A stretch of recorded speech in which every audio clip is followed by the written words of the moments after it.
बिस्मिल्लाहिर्रहमानिर्रहीम। अस्सलामुअलैकुम नाज़रीन, इस वक्त हमारे साथ तहरीक लबैक पाकिस्तान के एक्स अमीर जंग मलिक रियाज साहब मौजूद हैं और एक ख़बर गर्दिश कर रही है कि दरबार हज़रत सुल्तान बहू लबैक के साथ खड़ा हो गया है और साहबज़ादा पीर बदर सुल्तान साहब ने PTI को छोड़कर तहरीक लबैक पाकिस्तान में शमूलियत इख्तियार करके बाकायदा 129 PP जंग से इलेक्शन लड़ने का ऐलान किया। इसमें कितनी सदाकत है, ये तमाम चीज़ें हम मलिक रियाज साहब से जानेंगे। अस्सलाम वालेकुम सर।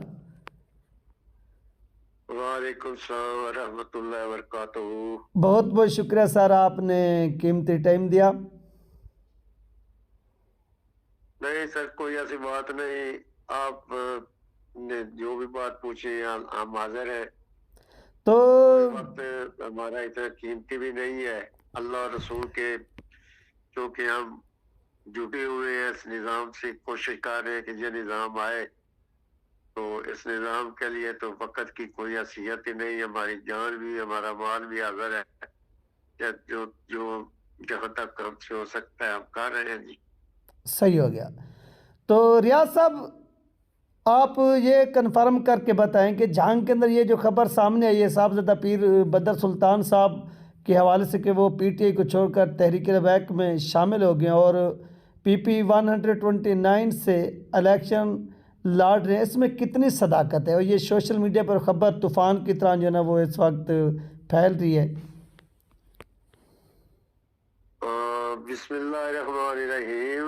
बात तो ये हकीकत है, जो पोस्ट है ये है हकीकत पर मबनी, लेकिन है बहुत पुरानी।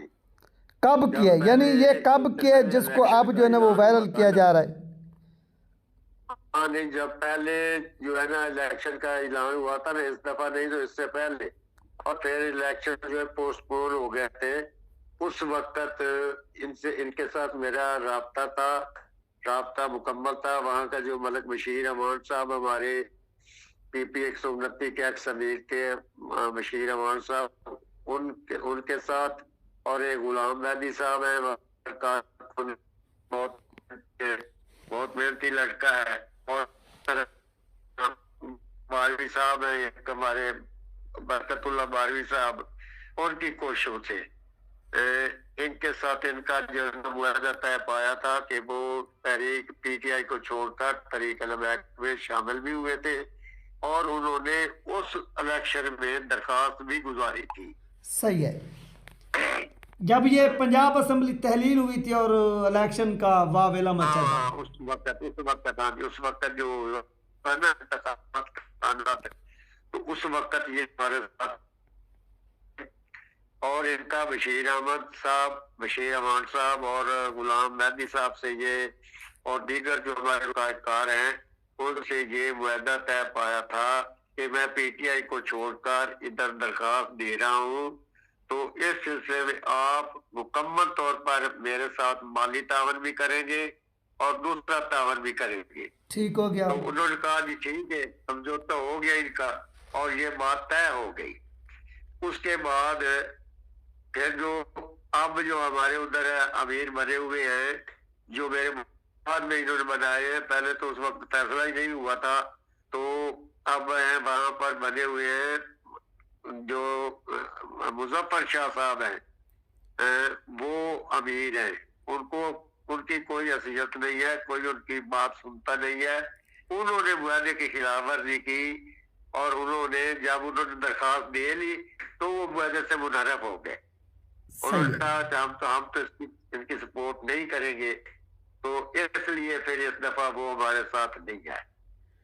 यानी अब ये खबर बिल्कुल फेक है कि अब वो जंग के अंदर TLP की सीट पर it is baseless news now and fake, बिल्कुल ये फेक है। और ये खबर जो है ना अब सदाकत पर मबनी नहीं है। इसके बाद जब हमारे फिर घर बराजा में हाफिज साहब रिजवी साहब तशरीफ लाए थे, अमीर मोहतरम, तो उस वक्त उनको अपने डाले में बिठाकर लाए थे दोस्त सुल्तान साहब, तो वो भी न जाने क्यों नहीं आए हमारे साथ। उसकी तो मुझे खबर नहीं है, वैसे उनसे मेरी दुआ सलाम होती रहती है। व्हाट्सएप पर, लेकिन सही है। वो भी जो है वो सामने आए नहीं। अल्लाह जाने क्यादत की वजह से, जिले की वजह से नहीं आए, या कोई और मसला है। ठीक हो गया। तो अब पीपी 129 से टीएलपी का कैंडिडेट कौन है, और क्या ये साहब ज़्यादा साहब जो हैं ये अब भी सियासत में इन पीटीआई की टिकट पर या नून की या किसी पर, या वो बिल्कुल भी हिस्सा नहीं ले रहे? ये दो चीज़ें कंफर्म कर दें। हाँ, नहीं नहीं, वो जो है ना, वो तो सामने वो हमारी सपोर्ट तो नहीं कर रहे। साहब खुद इलेक्शन ला रहे हैं। पहले 110 से मीर सुल्तान साहब लड़ रहे हैं, और वो भी पीटीआई के टिकट पर है। शायद महबूब सुल्तान साहब एमए 108 से लड़ रहे हैं, वो भी शायद इसी टिकट पर है पीटीआई, क्योंकि वो पहले पीटीआई के वजीर भी रहे हैं महबूब सुल्तान साहब। तो अभी उन्हीं के टिकट पर इलेक्शन ला रहे हैं। तो हो सकता है कि बदर सुल्तान भी वगैरह भी जो है उनको सपोर्ट करते हूँ, लेकिन खुलकर उन्होंने ना ऐलान किया है, ना हमारे साथ किया है, और ना उनके साथ उन्होंने किया है। सही है। हाँ तो जी। तो इस वक्त झांग के अंदर एमएनए की कितनी सीटें हैं और एमपीए की कितनी सीटें हैं? एमए की 3 सीटें, 108, 109 और 110। सही हो गया।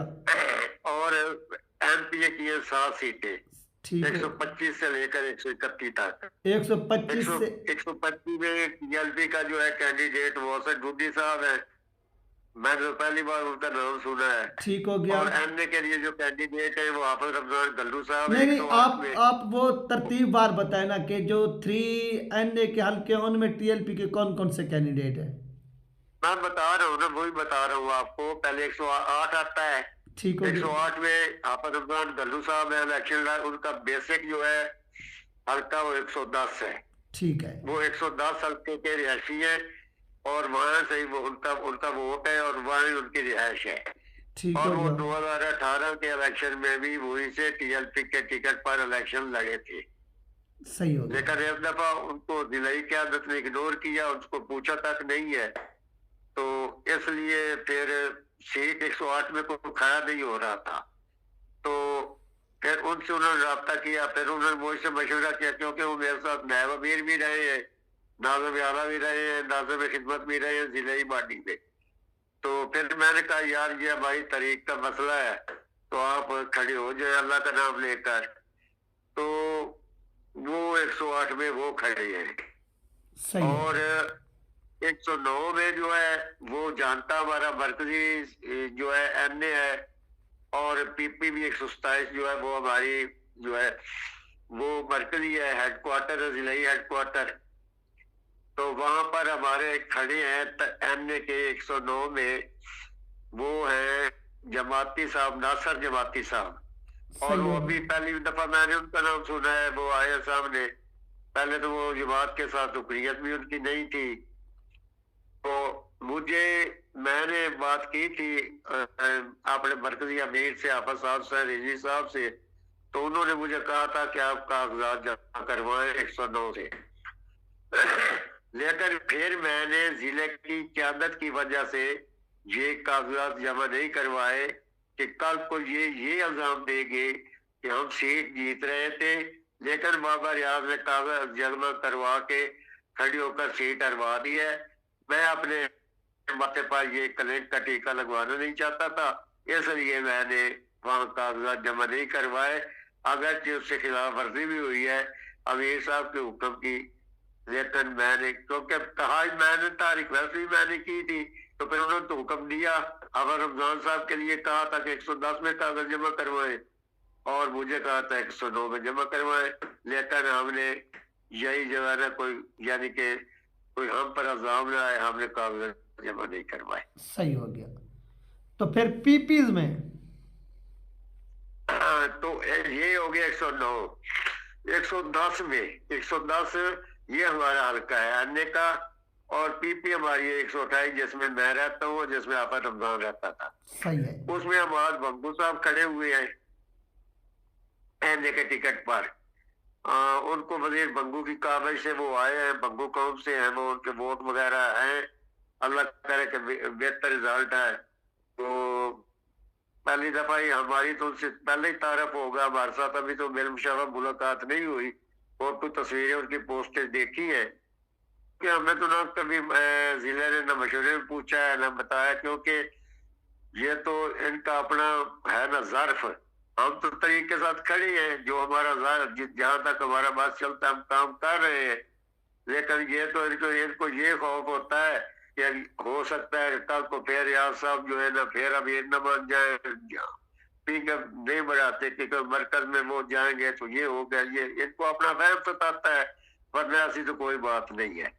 तो 110 में वो आबाद भंगू साहब खड़े हैं, और इसी तरह पीपी जो उसके साथ जो पीपी है आबाद भंगू साहब के साथ लगती है 3 पीपियां उसमें, बल्कि 128 भी उनमें आ रही है, उनके साथ 129 भी आ रही है, और जो 130 है अब वो गढ़ महाराजी वाली जिस पर बदर सुल्तान की बात हो रही थी ना, अब वो 130 पीपी मान चुकी है, 130 है वो। सही है।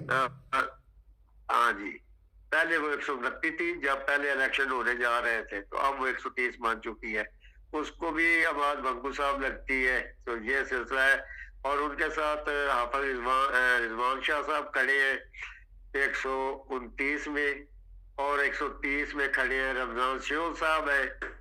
तो ये 110 हमारी पीपी है, यहाँ वीर सुल्तान है उनका आबाद भंगू साहब के मुकाबले में। और एक जो है ना दूसरा जो है अमीर सुल्तान पीटीआई के टीएलपी के, ये है हमारे जो है आबाद भंगू साहब है, और कोई और भी मेरे ख्याल में कोई आजाद भी खड़े हैं। तो ये सूरत हाल है 110 की। और बाकी पीपी का भी आप पूछेंगे मैं आपको बता दूंगा, जिस पीपी का पूछेंगे मैं बता दूंगा आपको। सही हो गया। तो बहुत बहुत शुक्रिया सर, आपने ये कन्फर्मिंग की वहाँ पर जो साहबजादा के हवाले से खबर सामने आ रही थी। हमारी 7 पीपी है, पीपी 125, 26, 27, ठीक है, 28। तो इंशाल्लाह ये पीपीज के हवाले से वो फिर अलग से जो ना वो आपसे इंटरव्यू कर लेंगे। हाँ चलो और ठीक है, आपने ये भी ताउन करना है कि वहाँ पर जो ठीक है, कैंडिडेट तो है मैं उनके आपको भी बराह रास्त जो ना इंटरव्यू हो जाए। हाँ मैं वो भी आपको बता दूंगा, फिर आप शाकिर से इंटरव्यू भी आप कर ले फर्दर सही हो इंशाल्लाह गया, ताला आपको क्योंकि आज के इंटरव्यू में ये चीज़ एनए के हवाले से कंप्लीट होगी, तो बाकी पीपीज के जो लोग रहते हैं उनका नेक्स्ट जो है ना इंटरव्यू करेंगे। हाँ इंशाल्लाह ताला। तो आप कभी भी हमें झूठ में मुलव्वस नहीं पाएंगे, ना ही हमारी पार्टी का जो मंशूर है और ना ही हमने कभी ऐसी बात की है। और साची तो किसी तो फिर कुछ लोग उसको अच्छा से नहीं लगता, तो ये फिर नतीजा से निकलती। सही हो गया। बहुत बहुत शुक्रिया सर, आपने कीमती टाइम दिया, बहुत बहुत शुक्रिया। बहुत मेहरबानी, आपने मुझे इस काबिल समझा, आपका शुक्रिया। अल्लाह ताला आप सबको जज़ाए खैर अता फरमाए। आमीन। और जो भी लोग हैं जो टीएलपी के लिए काम कर रहे हैं, अल्लाह ताला सबको जज़ाए खैर अता फरमाए। आमीन आमीन। तो नाज़रीन, ये थे हमारे साथ तहरीक लबैक पाकिस्तान के झांग के एक्स अमीर मलिक रियाज ऐवान साहब। और इस सवाल से नाज़रीन एक और ख़बर सामने आ रही है कि तहरीक लबैक पाकिस्तान के अमीर अला मसूद हुसैन साहब के काफ़िले के साथ कैदाबाद जाते हुए खुशाब एन ने 87 से उम्मीदवार नेशनल असम्बली सरदार जमुर्द अब्बास की गाड़ी को हुताला मूसा खेल होटल के करीब हादसा पेश आया और कार ट्रालर से टकरा गई, जिसमें जमुर्द अब्बास खान बाल बाल बच गए, मामूली चोटें आई और कार की जो ड्राइवर साइड थी वो मुकम्मल तबाह हुई। ये खबर सामने जो आप लोगों के साथ शेयर की गई है। अपना ख्याल रखिएगा और मुझे 2 में याद रखिएगा। मिलते हैं नेक्स्ट वीडियो में। अल्लाह हाफिज़।